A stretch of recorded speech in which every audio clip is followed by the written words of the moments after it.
O Atestado da Donzela 2. Paixão, Fuxico e Mistério. Livro de José Nivaldo Júnior. Leitura, Danilo Souza. Nina caminhava em ritmo de passeio pela rodagem que ia de Campo Alegre em direção ao Cedro, no sol ainda quente no meio daquela tarde de janeiro. Estava preparada para promover, logo mais à noite, a maior confusão. O mais completo bafafá, um escândalo nunca antes visto na história deste país. Tanto que ninguém duvidasse, iria repercutir até no exterior. Descera do trem vindo do Recife. Podia ter escolhido se deslocar até a fila de carro, de charrete, até a cavalo, mas preferiu andar mesmo a pé. Não quis conversa com ninguém, muito menos prestou atenção nas muitas rodas que se formavam no pátio da estação. As pessoas falando baixo, quase cochichando. A caminhada lhe faria bem. 2 léguas se tanto, poucas horas de uma andança que ajudaria a arejar o juízo, espairecer com a paisagem de verão, além de contribuir para manter suas pernas roliças, a bunda alta, os peitos empinados. Não era mais nenhuma mocinha, todavia sabia manter os seus encantos. Caprichava nos pontos fortes. Estava ansiosa como nunca, o coração batendo tão acelerado que parecia querer sair pela boca. Exatamente por conta dessa excitação, precisava se acalmar e organizar as ideias da melhor maneira, repensar cada detalhe do plano que traçara para o momento de sua vitória definitiva. Os últimos dias tinham sido muito agitados e emocionantes, e precisamente naquela noite, ela não poderia errar em qualquer detalhe. Assim como são as pessoas, são as criaturas. Desde menina, mantinha o mesmo estilo: fogo no rabo, espada na língua. E o mesmo objetivo: casar virgem. Para conseguir esse feito, se empenhava com a determinação de quem enfrenta diariamente uma guerra de vida ou morte. Era ardente, endiabrada. Virou a cabeça de muitos homens, preservando o seu precioso título de moça donzela. Se vivia em estado de quase permanente excitação, o problema era exclusivamente dela. Quando eventualmente passou das medidas e fez gente tremelicar no compasso da vida, paciência, não era dar conta de seu ninguém. Gostava da brincadeira. Era especialista em proporcionar prazer, mas sabia impor seus limites. Mostrava-se capaz de relevar qualquer insulto, menos os que punham em dúvida a sua virgindade. Precisava defender a honra de donzela com unhas e dentes, todo santo dia, desde que o fogueteiro Ambrósio vivia esculhambando com ela em todo lugar. E o que é pior, estimulando e até pagando gente sem eira nem beira para fazer o mesmo. Assim, era obrigada a renovar sempre seu compromisso de subir ao altar virgem, embora quase todo mundo achasse que isso era impossível. Não passava de uma promessa furada. Por sua vez, sabia como ninguém promover uma algazarra. Falava pelos cotovelos, sempre alto e bom som. Diziam que quando criança tinha bebido água de chocalho. Sentia apurado prazer em dar notícias, principalmente as ruins. Quando não dispunha de informação nova, inventava. Utilizava uma técnica aprimorada para espalhar boatos. Contava ter ouvido dizer que fulano passava por dificuldades financeiras, ou que Beltrano estava levando o chifre da mulher. Ela mesma não sabia, estava vendendo pelo preço da compra. Assim, sem se comprometer, disseminava todo tipo de intriga. Uma das suas maiores satisfações era quando alguém vinha lhe contar um boato criado por ela. Sentia então um encantamento consigo mesma, um êxtase, como se for uma grande artista saboreando a aclamação de sua obra-prima. Quando acontecia isso, aí que ela caprichava, levando adiante o assunto, agora enriquecido de novos detalhes e escorado em fonte certa e precisa. Pelo sim, pelo não, nunca faltava gente querendo ficar bem com ela, até lhe bajulando, coisa que ela muito apreciava. A agitação de Nina, naquela tarde, era mais do que justificada. Dessa vez, não estava lidando com boatos nem invenções. Conseguira documentos da maior importância. Na bolsa que trazia atravessada no peito, feito em bornal de cangaceiro, carregava provas definitivas, levantadas através de um complexo trabalho, que lembrava a atuação de uma espiã internacional, uma verdadeira Mata-Hari Morena. A divulgação desses documentos iria lascar em bandas o fogueteiro, como também causar grandes estragos na política do Estado, além de criar sérios embaraços diplomáticos para o governo federal. Porém, esse lado político da questão não lhe interessava em absolutamente nada. Podiam até derrubar a ditadura, que ela não estava nem aí. Tudo o que desejava era destruir o filho de uma égua do Ambrósio, além, naturalmente, de comprovar que continuava com o ímã na condição que viera ao mundo, e ponto final. Para alcançar este segundo, porém não menos importante objetivo, conduzia a um valioso papel que, por capricho, pensava esfregar na cara dos maledicentes do Cedro, de Limoeiro, de Bom Jardim, do Diabo A4. Um novo e indiscutível atestado de que seu cabaço estava preservado. Teria o prazer de observar os seus inimigos se roendo, por dentro e por fora. Só assim seu triunfo seria completo. Ri melhor quem ri por último, como se diz. O primeiro atestado que conseguira, tempos atrás, foi contestado, questionado, ridicularizado. Provara através de laudo médico, que ainda era virgem, apesar das agarrações, dos sarros atrás dos muros, dos chambregos, dos namoros complacentes e dos noivados com excesso de intimidade. Levaram na galhofa. Duvidaram da capacidade do médico, fizeram piada sobre a visão do doutor Evaristo, já desgastado pelos anos. Aquele doutor é incapaz de distinguir entre uma porca dando de mamar e uma mulher parindo. Vai lá saber o que é uma moça donzela? Agora, queria ver quem ousaria debochar de uma perícia assinada nada mais nada menos do que pelo renomado doutor Tavares, chefe dos legistas do Estado e um dos homens mais requisitados do país na sua especialidade. Quase todo dia aparecia nos programas policiais de rádio, dando a última palavra nas mais intrincadas questões. Não era qualquer pé rapado que conseguia um parecer emitido pelo famoso e respeitado legista, principalmente tratando-se de um assunto particular, íntimo, sem ser provocado pela justiça. Exibir um atestado daqueles, com cópias tiradas em cartório da capital, era também uma demonstração de grande prestígio. Para dedicar atenção integral a documentos tão valiosos, deixar a bagagem guardada na própria estação do trem. Com as mais novas revistas de variedades, roupas último modelo de forte influência norte-americana, inclusive 2 calças compridas que haveriam de fazer muito sucesso. Os perfumes, os pós de arroz, os vidros de Postafem, remédio que fazia a bunda da mulher crescer. Deixar tantas novidades para trás era a maior prova da importância do material que carregava. As maletas ficavam bem guardadas. Mandariam apanhar depois, no dia seguinte ou até mais para adiante. Portador é o que não falta no mundo. Naquele momento, queria se concentrar totalmente na preciosidade que conseguira e no planejamento do espetáculo que pretendia proporcionar. Seu alvo, o Ambrósio, era um fenômeno, um reles fogueteiro misterioso e desacreditado que vivia maltrapilho e imundo, até o dia em que fugira do Cedro após matar a mulher Carminha e o seu amante, o português Clemente, um rico comerciante, no que fora até então o crime mais comentado nas redondezas. Dizem que carrapeta nunca chega a peão. A trajetória de Ambrósio contrariou esse provérbio popular. Em pleno Estado Novo, reapareceu, bem vestido, endinheirado e, o que é mais surpreendente, de braços dados com o Dr. Arnaldo e a turma do governo. Logo ele, que escapara do linchamento e da cadeia, graças ao pessoal que agora estava na oposição. Além de se transformar em importante industrial no segmento de fogos de artifício, tornara-se uma figura marcante no mundo econômico e político do país. Mantinha relações pessoais com altas figuras do regime. Fazia negócios de grande porte com o governo. Dizia-se que era protegido diretamente pelo próprio ditador. Exportava seus produtos para o Brasil inteiro. Toda girândola que anunciava a presença de governadores, ministros ou do presidente da República, os espetáculos pirotécnicos mais importantes e pagos pelos cofres públicos, inclusive o da comemoração do Ano Novo no Rio de Janeiro, vinham de suas fábricas instaladas no Cedro e na capital do país.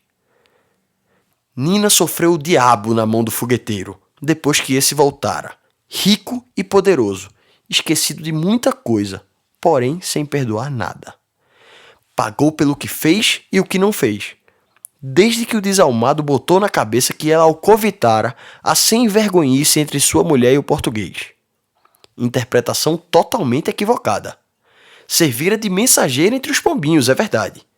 Porém, com o objetivo de ganhar tempo, encontrar uma saída, evitar uma desmoralização antecipada de Ambrósio e também, é justo admitir, para se manter bem informada. Se não fosse ela, a intermediação seria feita por outra pessoa. O resultado poderia ter sido até pior. Não teve interferência no rumo trágico dos acontecimentos. Que poderes dispunha para levar bom senso a uma paixão desvairada? Como poderia transmitir equilíbrio a um marido transtornado pela traição da esposa? Ambrósio matou a mulher e o amante porque bem quis. Ela sequer estava no local. E se estivesse, não poderia ter feito nada para evitar. De acordo com sua própria avaliação, até tinha se comportado muito discretamente no episódio. Os detalhes exclusivos que sabia, só comentou depois do fatídico desfecho. Afinal, não era baú para ficar guardando o segredo dos outros. Porém, se esforçou para limpar o conceito de Ambrósio, dizendo em todo canto que esse negócio de levar ponta é besteira. Todo mundo está sujeito. Só se arrisca quem vai à luta. Chifre é ornamento de guerreiro. Em vez de se mostrar reconhecido, o fogueteiro jogou sobre os seus ombros a culpa pela traição da mulher. Ainda bem que ela não foi a única vítima desse ódio injustificável. O coisa ruim agiu com o mesmo espírito de ingratidão relativamente a Mariano Protestante, que acobertou sua fuga com o risco da própria vida, sem falar na covardia perpetrada contra o coronel Nemésio, que na época estava de cima, lhe deu proteção e usou sua influência para limpar o nome do assassino com a justiça. O promotor acatou a tese de violenta emoção para justificar o duplo assassinato passional, e o fogueteiro ficou livre, sem um Padre Nosso de penitência. O coronel fez mais ainda. Financiou a viagem do corno para o Rio de Janeiro, onde recomeçaria a vida e de onde voltaria coberto de soberba, contaminado pelo vírus da traição e sedento de vingança. Desde que começara o Estado Novo, Nemésio Protágoras, de Limoeiro, coronel da Guarda Nacional, com muito orgulho, perdeu força com o governo. Jamais Nina captou bem esse imbróglio.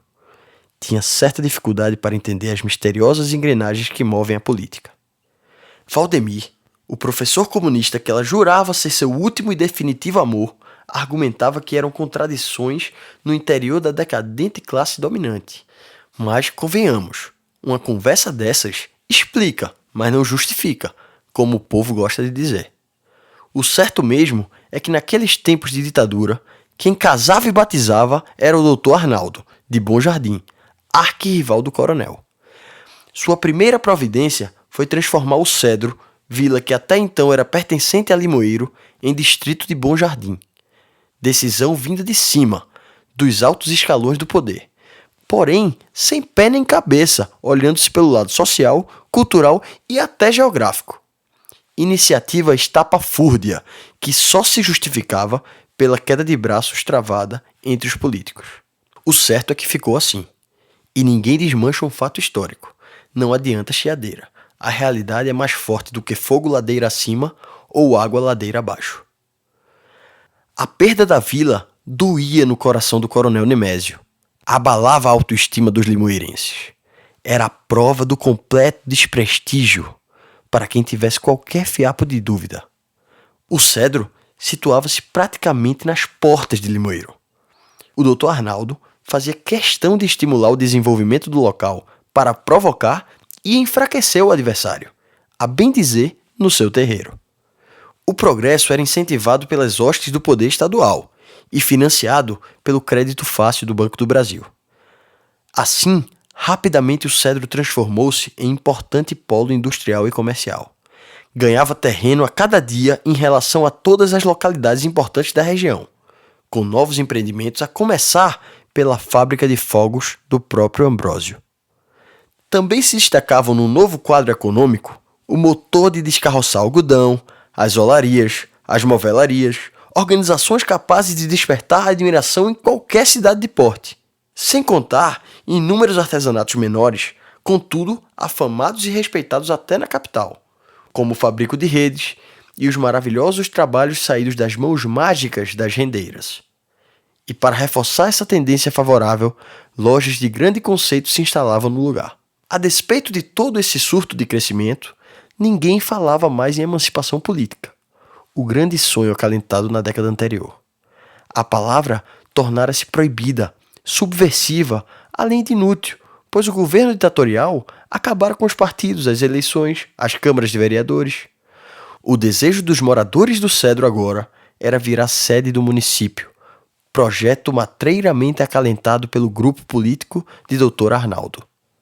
Arnaldinho, filho e provável sucessor do líder bonjardinense, era o prefeito nomeado do município. Pelo menos uma vez por mês, vinha despachar na sede da subprefeitura do Cedro, reformada e ampliada. Passava dias, trazia secretários, tomava decisões, a vaidade dos cedrenses nas alturas. Nesse contexto, a inocente festa de São Sebastião transformou-se em um instrumento de feroz disputa. O santo também era padroeiro de Limoeiro, anualmente homenageado com uma festa de arromba. A decisão do grupo político de Dr. Arnaldo era fazer no Cedro um evento para competir pelo menos de igual para igual, de preferência para ganhar, se possível, dando um banho na cidade rival. Na realidade, era isso que acontecia ultimamente, graças, em primeiro lugar, à participação de Ambrósio. A cada ano, a festa de Limoeiro se esvaziava, as firmas comerciais reduzindo o patrocínio com medo dos agentes fiscais, implacáveis com as empresas que desagradavam ao governo. Já a comemoração do Cedro ganhava fôlego. Uma semana inteira de atos religiosos e festas profanas. O Monsenhor Gomes escolhia entre as pessoas mais ricas e influentes um patrocinador para cada noite, chamado de noiteiro ou festeiro. Cada um desses festeiros procurava caprichar na decoração da igreja, na arrecadação de prendas para o bingo, na contratação de bandas de música, na pirotecnia. Essa disputa, a dos fogos mais belos, tinha um vencedor por antecipação, Ambrósio. Sua noite transformara-se na maior atração dentre as festas religiosas do interior de Pernambuco, do Nordeste, quiçá do Brasil. Atraía gente de todo lugar, inclusive altas autoridades convidadas pelo Dr. Arnaldo. Personagens graúdas do regime, como o prefeito nomeado da capital e o interventor do Estado. Até o chefe de gabinete do ditador apareceu certa noite, cercado de seguranças por todos os lados.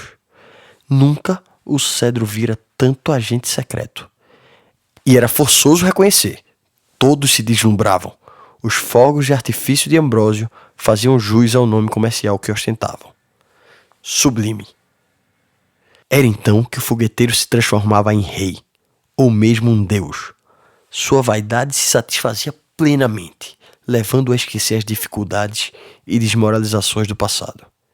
Recebia tantos cumprimentos das autoridades, delegados de polícia, juízes de direito, gerentes de banco, coletores de impostos, senhores de engenho, industriais, comerciantes, visitantes ilustres que chegavam em automóveis importados, vários deles último modelo, apesar das dificuldades provocadas pela Grande Guerra, que sequer virava a cabeça para ouvir os elogios do Zé Ninguém.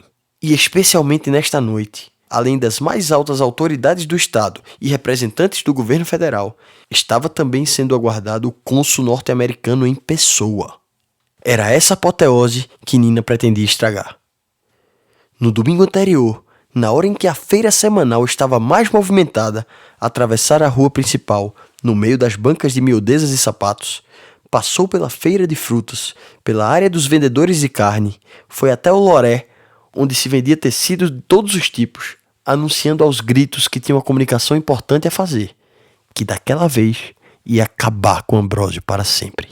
Todo mundo conhecia a fuxiqueira, seus destemperos, mentiras, exageros, sua língua de trapo. Porém, o ser humano é um animal curioso por natureza.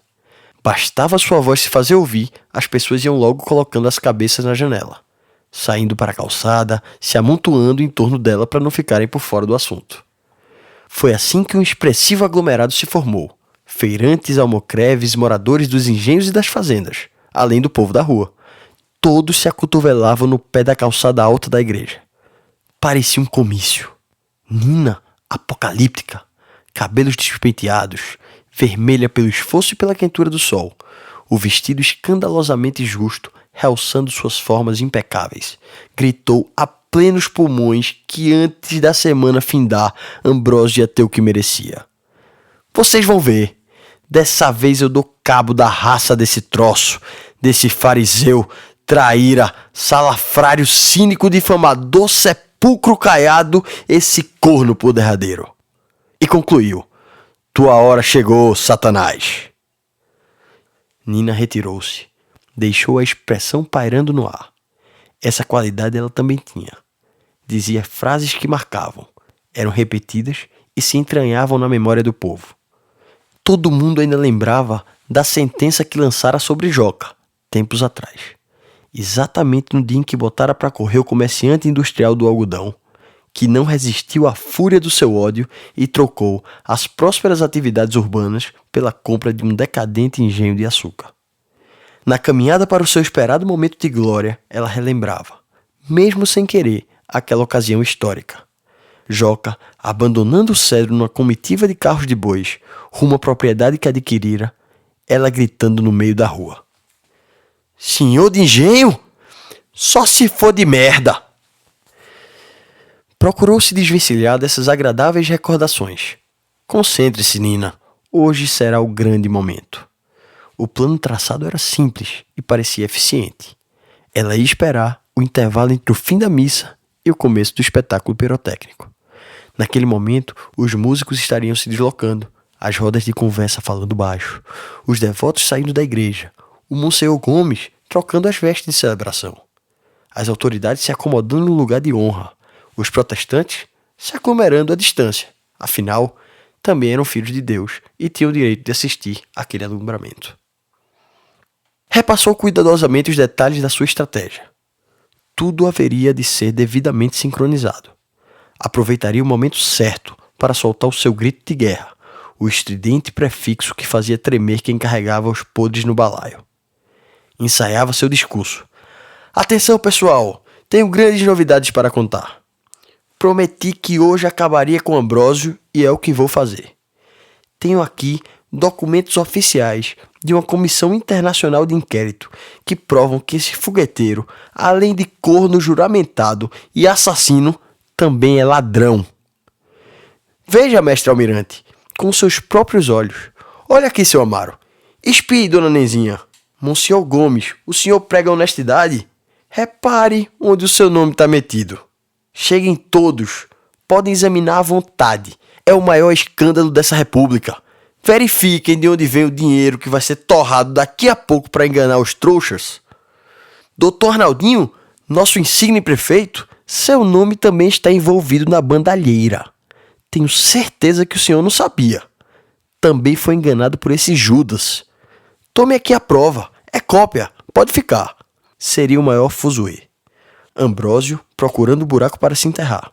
O juiz solicitando ordem, o interventor exigindo respeito.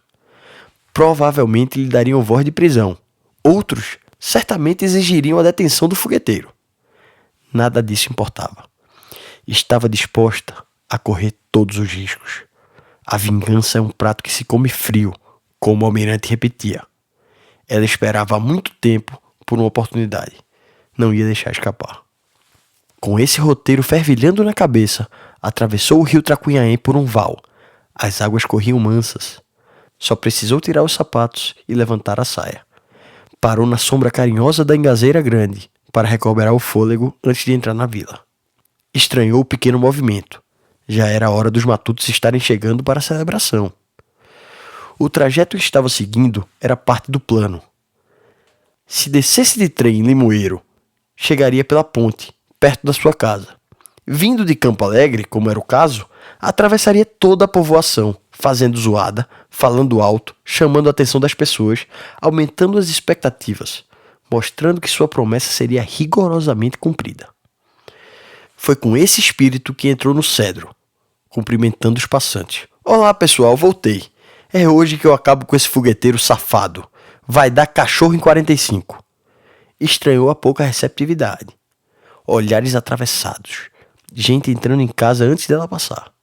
Nem parecia dia de festa. A rua vazia. Onde estavam os tabuleiros de alfinim, algodão doce, castanha confeitada? Onde os caldos de cana? As bancas de jogos? Notou, curiosa, que o carrossel estava parado. Nenhuma criança brincava nos balanços armados na rua. As bandeirinhas da decoração pareciam dançar tristes, embaladas pela brisa amena da tarde.